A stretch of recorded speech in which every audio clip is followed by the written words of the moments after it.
they're catching on to these strategies and tactics, right?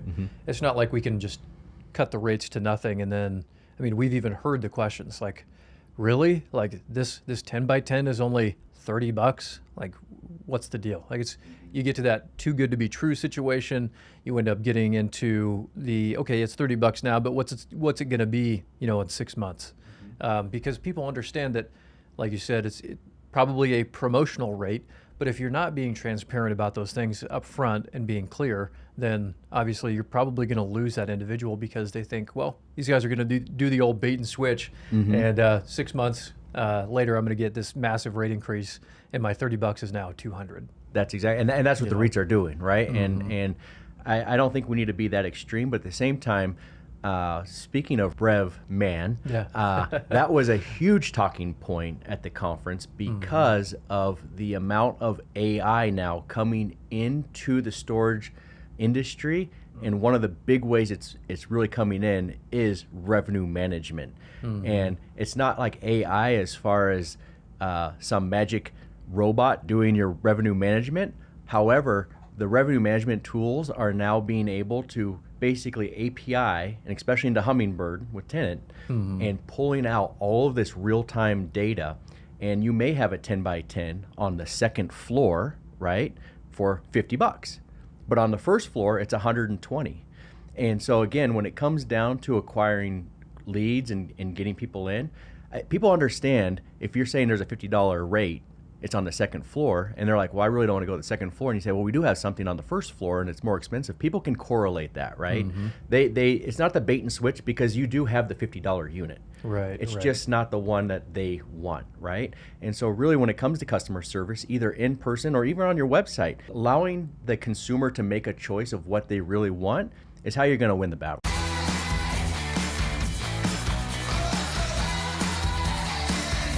Welcome, everybody, to the Self-Storage Income Podcast. Today, you've got myself and the one and only Jesse Harmon hanging out with you guys today. AJ decided to just dip out. He decided, hey, wasn't important enough to just come in here and hang out and do the podcast today, I guess. But no, it's he's got a lot going on, obviously, and we wanted to jump in, get this podcast out for you guys, make sure you got the content coming, and really wanted to take today to bring Jesse in to talk a little bit about the Tenant Inc. Innovation Conference that you just got back from last week. Really just hear what other operators in the industry are seeing, what they're hearing. I know there's a lot of discussion about supply, demand, rate management, driving leads, all those different things. So, I mean, we're in these competitive environments that we haven't seen before. Or that we're getting back to, but we haven't quite seen at the scale that we have in the past. And would love to just get a download from you on what you saw, what you were hearing, what some of the common themes were, and just dive in, man. Yeah, no, definitely. It was a super cool conference. Good to see our old buddies down there, all the operators, and Store Local Storage doing a wonderful job growing their stores, and we've got Tenant trying to grow Hummingbird and Mariposa and all that technology. And again, it's the innovation conference, so technology was the spotlight. But you're right, pricing was the pitchfork. There are a ton of discussions about pricing, and I don't think there's any right answers, to be honest with you right now. But the one thing that was a common was the REITs are just slashing prices.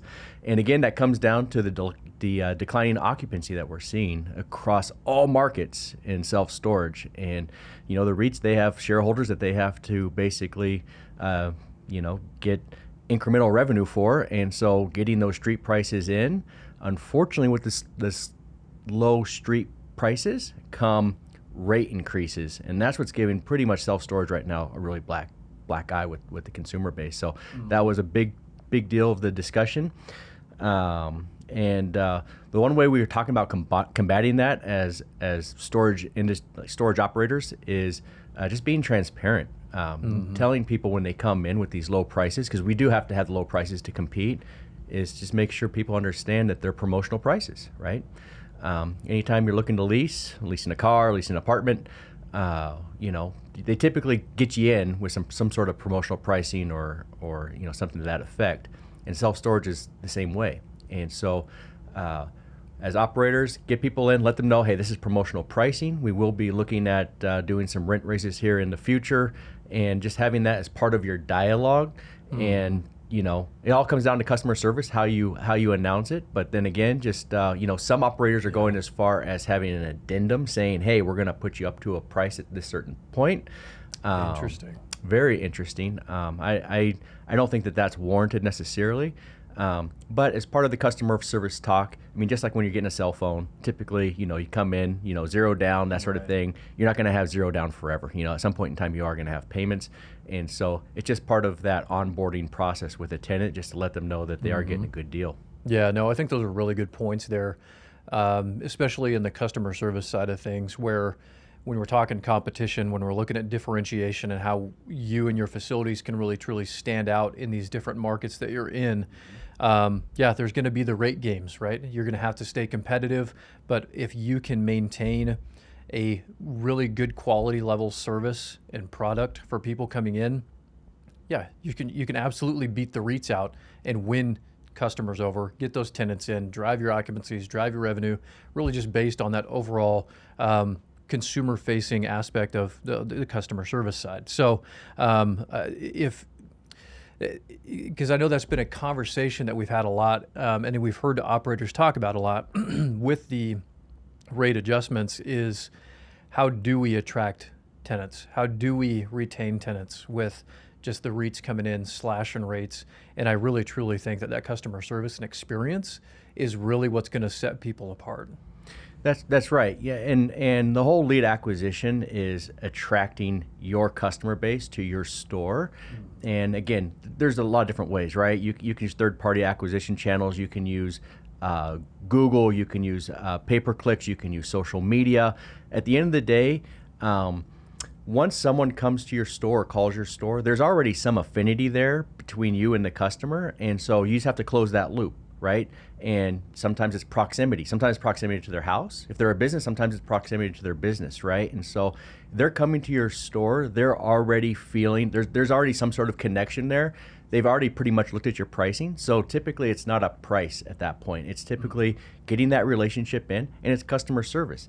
And if the managers are neatly dressed, they're smiling, they're engaging, and that sort of thing, that's going to do a lot to win over a customer than just a price. Mm-hmm. No, absolutely. It really doesn't matter at that point, again, because I think the fact is consumers are they're catching on to these strategies and tactics, right? Mm-hmm. It's not like we can just cut the rates to nothing. And then, I mean, we've even heard the questions like, really? Like this 10 by 10 is only $30? Like, what's the deal? Like, you get to that too good to be true situation. You end up getting into it's $30 now, but what's it going to be, in 6 months? Because people understand that, like you said, it's probably a promotional rate. But if you're not being transparent about those things up front and being clear, then obviously you're probably going to lose that individual because they think, well, these guys are going to do the old bait and switch, and 6 months later I'm going to get this massive rate increase, and my $30 is now $200. That's exactly, and that's what the REITs are doing, right? Mm-hmm. And I don't think we need to be that extreme, but at the same time, speaking of Rev Man,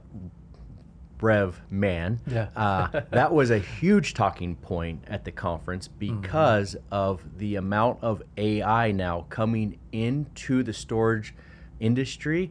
And one of the big ways it's really coming in is revenue management. And it's not like AI as far as some magic robot doing your revenue management. However, the revenue management tools are now being able to basically API, and especially into Hummingbird with Tenant, and pulling out all of this real-time data. And you may have a 10 by 10 on the second floor, right, for $50. But on the first floor, it's 120. And so again, when it comes down to acquiring leads and getting people in, people understand if you're saying there's a $50 rate, it's on the second floor, and they're like, well, I really don't want to go to the second floor. And you say, well, we do have something on the first floor and it's more expensive. People can correlate that, right? It's not the bait and switch because you do have the $50 unit. Right. It's just not the one that they want, right? And so really when it comes to customer service, either in person or even on your website, allowing the consumer to make a choice of what they really want is how you're going to win the battle. No, you're exactly right. And having that reasoning behind why there's that rate discrepancy, because again, I think consumers are intelligent, right? I mean, they see what's going on, they see what's happening. But I think too, like in storage or any other industry, as time goes on, people get more and more aware of how things are priced. Where storage, it used to be like, yeah, all the 10 by 10s are $30. Whereas now you've got all the dynamic pricing, and pretty much everybody out there that is running a facility in any way, shape, or form professionally is doing dynamic pricing on all their different units. So really getting the hang of how those things work, and the consumers are getting more and more used to that dynamic, I think. No, exactly. And, Tenant also unleashed on all of us, and it's in infancy, but it's super cool right now. Just in the last 3 months, they've put this together. They have this BI tool that they're going to be allowing store local storage members, and then they're going to be allowing people who are on Hummingbird later down the road to basically have all of their real-time data visually at the snap of a finger. And so right now they're going through and just looking at just really generic reports that operators want, without having to do too much fine-tuning, because they understand a lot of operators don't have people who have data scientist background, in their office, right? So they're trying to do all the heavy lifting so that they can deliver some canned reports. But again, taking this real-time data that we have, and one of the things, and no one had any real reason to it, right? But they pulled a year's worth of data for 30 facilities, just 30 facilities across the board that were just randomized in Hummingbird, and they were looking at move-in and move-outs, and they were looking at days of the week people move out and move in, but the move-out was the crazy part. I have it written down here. 70% over 1 year, 70% of the move-outs are on Tuesdays. Really? For how many stores? 30. For 30 stores? 30 different markets. That's and everything. Crazy. And the one thing was 70% of the move-outs for a week, for the 7 days, happened on Tuesdays. That's incredible. So I just said we'll close our store on Tuesday, right? Yeah. But that's it's funny. But then again, there's I started looking into how many Tuesdays were the last day of the month, and my mind started wondering, right? I'm like, how could it be over the last year? It was 2023 that 70% of move-outs happened on a Tuesday. That seems wild. It is wild. But if you ask any operator. If you ask any operator, you'd probably at some point in time see that it would be, people would say Sunday, Monday, Tuesday, Wednesday, Thursday, Friday. Like if you just asked 100 operators in a vacuum, no one would really know. But then when you see that type of data, and I don't know what actionable insights you can get from that data, but those are the types of things that these BI tools are going to allow you to see, take a peek into your business that you never really look at before. Like who would run a report and then try to figure out the day of the week and that sort of thing, right? That would take a lot of work. That'd be a pretty heavy lift for someone to do. Oh, for sure. But these reports, boom, they just show you that, and they show you. And another thing is, we look at occupancy, and we look at occupancy on seasonality. But the one thing that I've seen coming from the hospitality industry versus the self-storage industry is, in the hospitality, we looked at a ton of rolling data over 45 days instead of 30 days, or over 12 months, where it would roll, to really see that seasonality and those swings. And these BI tools that we're creating basically have those rolling periods, which when you pull a report, it's just pulling it back from that day 12 months. You're not having to sit there and sift. And again, just the amount of metrics that come out that way, it's just giving you a whole different picture. You're seeing huge seasonality swings. We knew that there was a little bit, but we're seeing the big waves, right? So, gotcha. Again, just something that most operators don't have in their toolkit right now that Tenant's going to be able to deliver very, very soon. So, super interesting. Yeah, no, that is really interesting, and that's good insight, because those, like you said, it's the actionable data and the insights into the operations at your facilities to be able to understand and make those decisions on what is going to be the most optimal time to have somebody staffing your facility, if at all.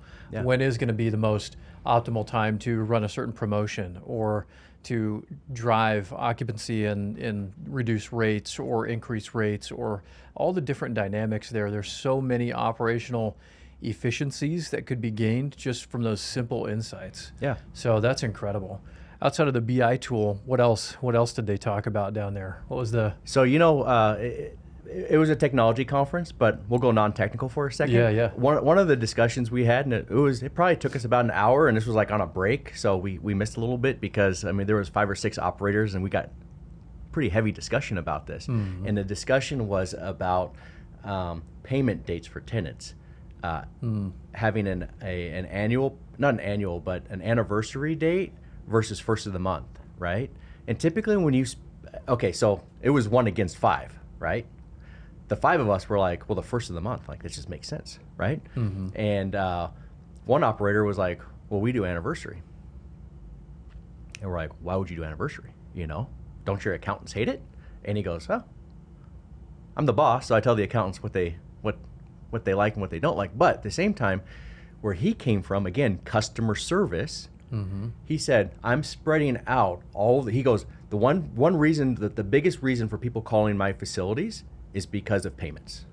He says, I'm basically spreading all those calls out now over a month rather than them all coming on the first or second of the month.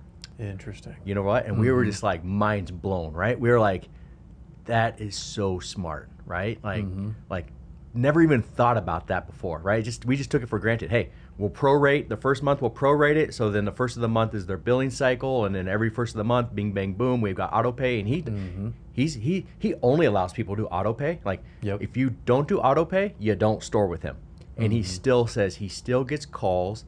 The number one call he gets is people wanting to update their credit card, or still has to do with payments, even though they're all on auto pay. Mm-hmm. And so that was super interesting how he's basically taking all those calls and mixing them up so that his, managers aren't getting just a slew of calls on the first. So it's a really good idea. And those are the types of things you go to these conferences to kind of have those discussions, right? You don't go down there with a notepad going, I'm going to ask about anniversary versus first of the day, first of the month payments, right? But you get into these discussions, and it just opens your mind. Mm-hmm. No, that's exactly right. Getting in those atmospheres to ask the questions and, again, see what all these other operators are seeing and what they're doing and how they're navigating some of the environments that we're in. There's so much to be learned from everybody. And that's really the beautiful part about the competition and the free market, right? You get to be able to connect with these individuals and see how exactly they're going through and solving those problems that you might have not even thought was a problem. Yeah, to exactly. Begin with. Yeah. So that's a perfect example. Mm-hmm. No, I totally love that. Hey, podcast listener, are you looking at buying your first storage facility, but you're not confident in your numbers or don't know what risks may lie? Well, we actually do feasibility studies for storage facilities that you can even provide to your bank. We do the underwriting, we look at the market, we tell you where the upside is and the risks so you can move forward in confidence and have a business plan so day one, when you buy that facility, you know what it's worth and what you need to do. If you want to underwrite your deal the exact way that I do it, follow the link in the show notes to learn more about our feasibility studies. When you guys are looking at property management software for your storage facilities, there's a ton of options out there, but no other option compares to Tenant Inc.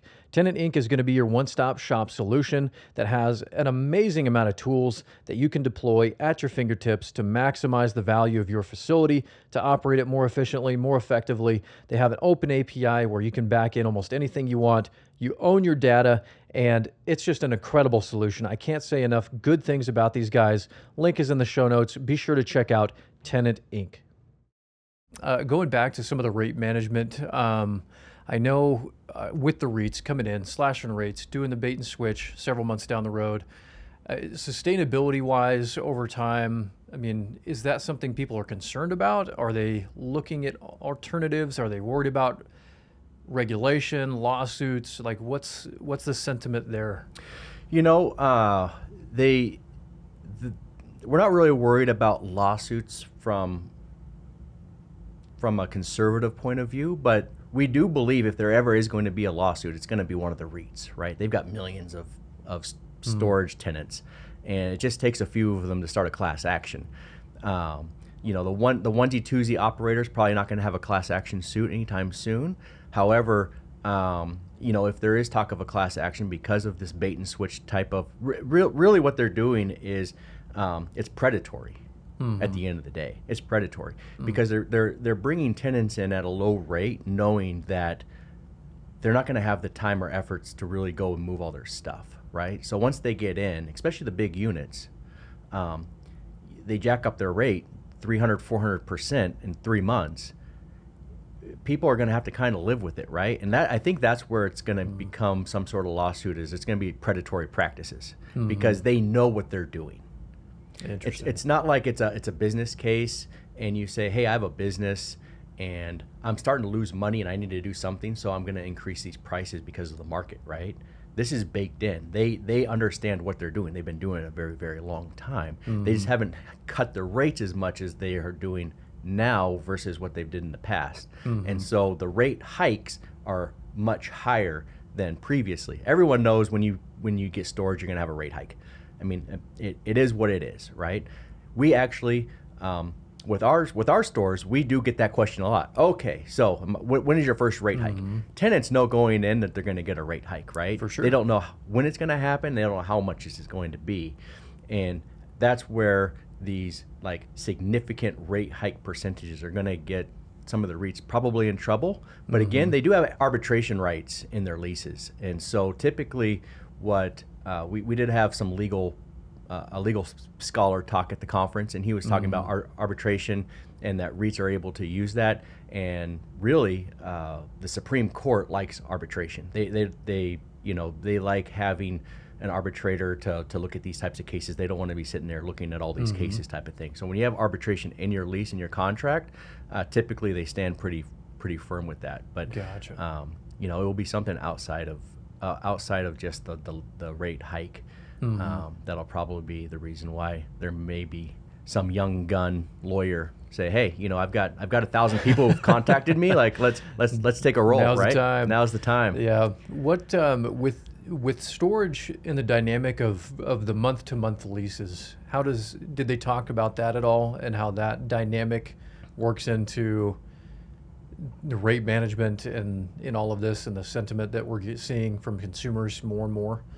And I'm glad you brought that up. That's exactly what we were talking about when it comes to the rate hikes with a lease. If you're in a year lease and someone does a rate hike in the middle of it, like you've got a good cause to be upset. But we're month to month, and if you give a 30-day notice, right, and you play it by the book, I mean, there's nothing saying that you can't give a rate hike, and there's no ceiling, right? Again, you're giving them a 30-day notice. It is month to month. They can make the decision as a consumer to leave your facility and go somewhere else. They're not locked in. Interesting. Yeah, no, it's something to consider for sure. But obviously, as you guys are running your facilities, go out there, see what everybody else is doing in the markets that you're in. Like Harmon's talking about here, Jesse, going out and going to these conventions and meeting these people and figuring out again how they're solving and approaching some of these issues. Talk to the experts. Don't just speculate or talk to the buddy who knows somebody that knows somebody kind of thing. Yeah. Go and talk to the experts that are out there that are doing this every single day, whether it's the national associations, the state associations, the folks, Tenant Inc, like we're talking about here at the Innovation Summit. Make sure that you're connecting with those operators that are innovating, that are moving forward. I think that's another really important piece to this. Is it's interesting to see how many people aren't innovating, even professionally managed operators. That are really kind of still trying to hold on to the old ways of operating in some circumstances. And that's one of the things that I'm always surprised of when we go to events and meet other operators and those things, and just the feedback we hear and see. And not only are we seeing other people implementing change and innovating in their own ways, but there's a lot of times when we're like, wow, like you're only doing rate management once a year. Yeah. On your in-place rates. Like, that's crazy.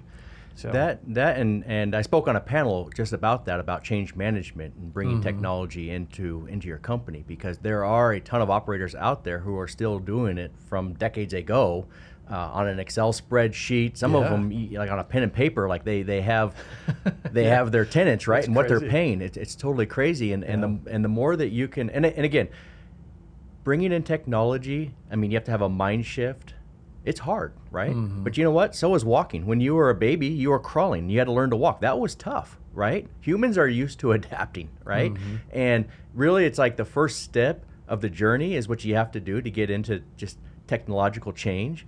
And luckily, the conference we were at, a lot of forward-thinking type operators with Tenant and that sort of thing. So it wasn't like it was pulling teeth. But I have been to like SSAs where people were like, yeah, no, I'm good. I'm on an Excel spreadsheet, and people come in and pay me cash, and I'm just like thinking in my head like all the operational like gymnastics you have to do to keep running your business that way. Like, how are you having a website telling people what your rates are? I mean, that's where people find you right now. People find you, and it's not even a desktop. People find you on their smartphones. And you literally have about 5 to 7 seconds to earn their trust in their business on your smartphone. And another thing that, you know, having a website, again, talking about technology and everything else, like having a website that is up to date with pricing, also with the photos of your facility, not having photos from 25 years ago. I mean, when someone shows up your facility or even just drives by it, right, and it doesn't look like what's on the website, you've lost their trust. They're not stopping at your store. They're going down they're going down the road to another place. Yeah, right. If they even see it. I mean, even if you don't have the best looking facility, I mean, you have to be truthful to yourself and your customers, and you know, that's where the consumer lives right now. The consumer lives in a digital mind, in a digital world on their phone, they're looking up storage near me, and they're finding 2 or 3 places that are a mile or 2 from them, and they're making that decision on where to go. And, you know, that's, again, how you build your pipeline, but it's not how you build your pipeline, it's how to then acquire and close those leads once you've built the pipeline. No, you're exactly right. And I know it's been talked about a lot at these conferences that we've gone to, but the truth and the fact of the matter is that online presence, that ability to gather a lead, to capture that person, walk them through the buying process, close it out, that is in effect, it's your new office, right? You're replacing your office on site with an office online, and you need to think of it that way. Yeah. Another thing that's really stood out to me too is this idea. I mean, just talking Tenant Inc. and Store Local specifically, this idea and talking competition of the competitive world that we're in, and this concept of online real estate.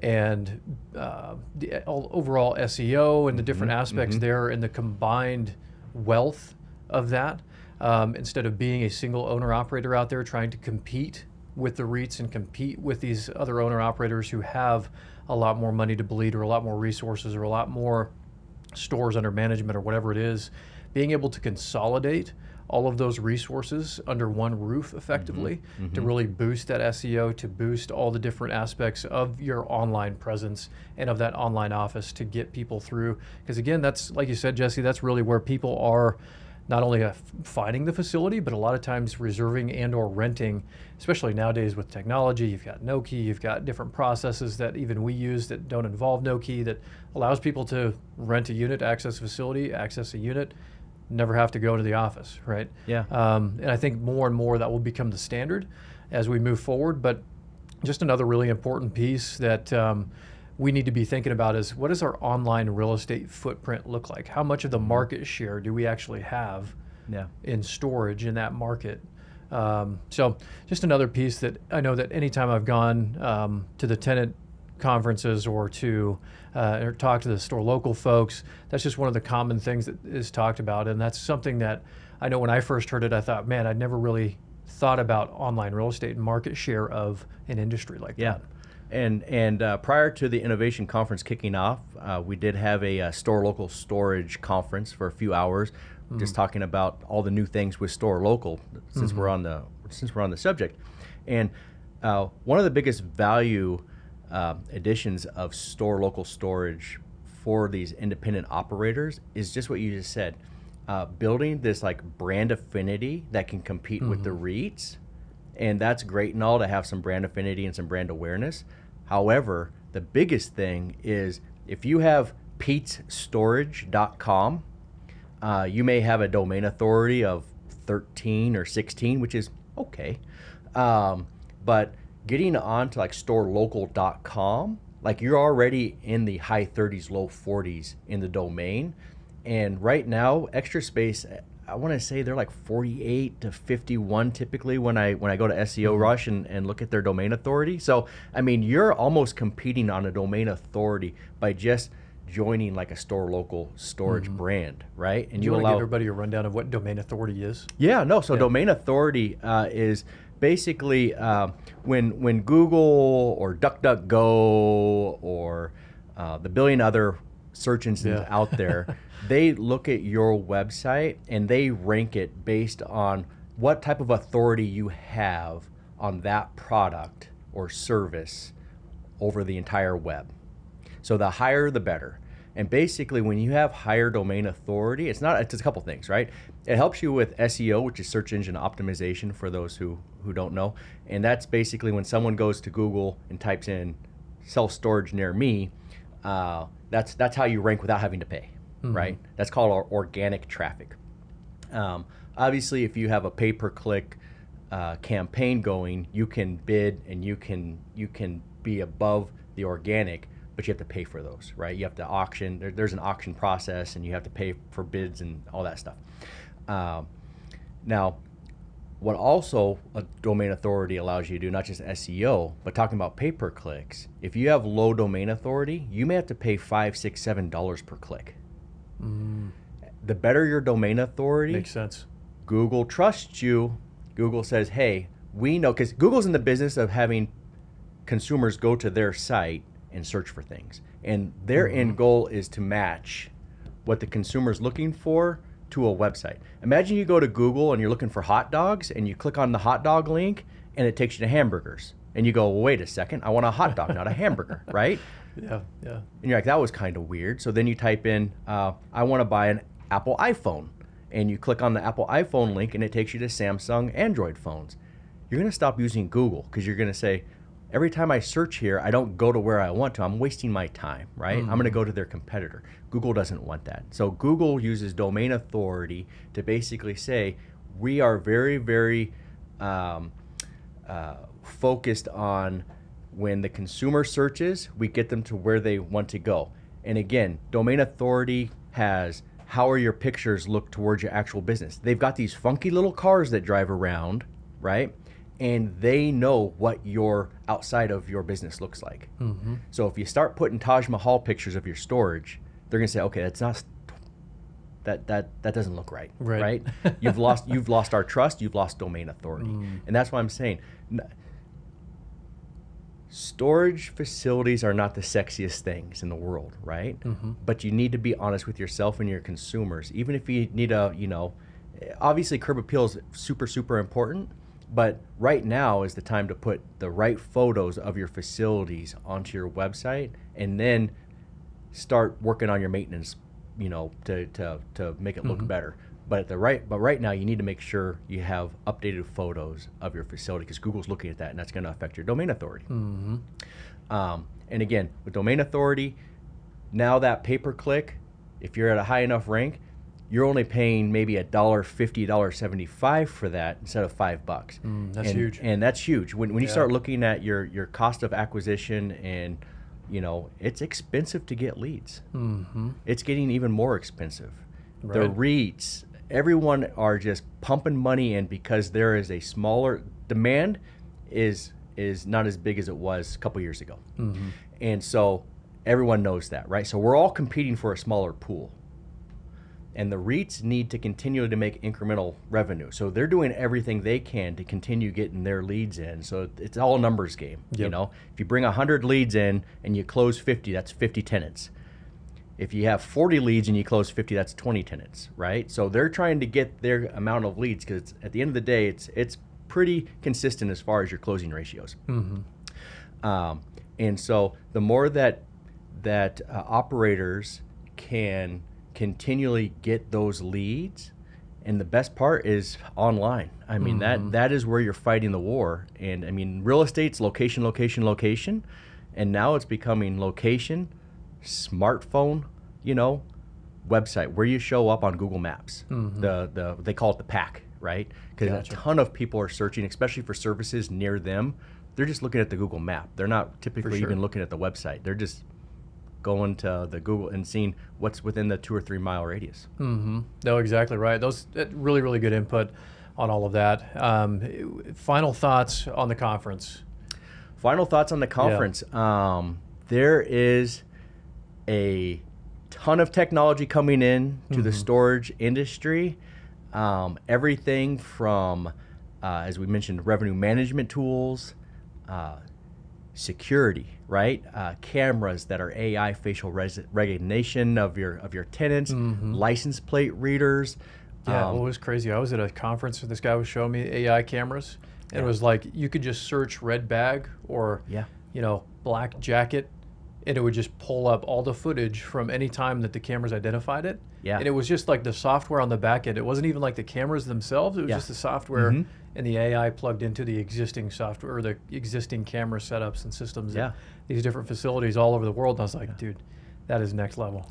And even for payments, right? So we were talking about, and again, this is through the Hummingbird property management system, basically a 2-click conversion.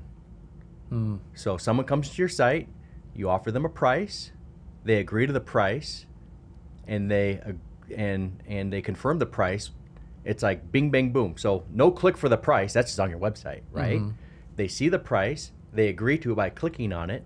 They type in their name and their email address, and they're through tenant payments. They're gonna have Apple Pay and PayPal very soon, where people are going to be able to bing, bing on their smartphone, confirm a rental, and then now you have a rental. Like they've put in their information, they've agreed to the rental, and then on the back end it sends them the lease docs, and interesting. A 2-click rental. Right now, I mean, the last time I went through the rental process, it was about 13 to 15 clicks, depending on what you're trying to do.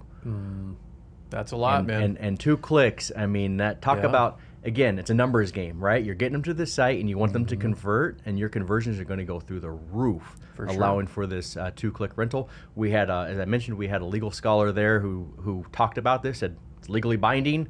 You've gone through the 3-step process by doing it, and it's called a click wrap.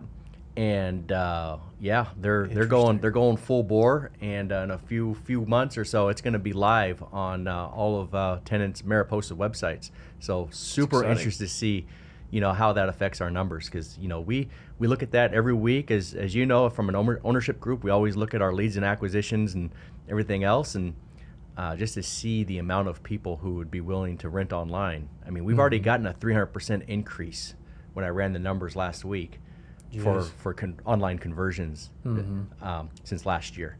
So, I mean, we are just going full bore. It's a digital world, and we're all in on it.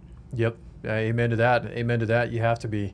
Well, with that said, thanks so much, Jesse, for giving us the lowdown and giving us the rundown and going to that event. It was absolutely phenomenal just to hear the different takeaways and where things are at and where things are going. And again, we're in times that we've never really seen before, as far as competition goes, as far as rate management goes. It's a lot more complex, I think, than it used to be. So all really great insights. Everybody go ahead down in the link below, check out all the different links that we've got in the description, to Tenant, to Store Local, the different resources out there for you guys. And thanks so much for listening. We'll catch you next time.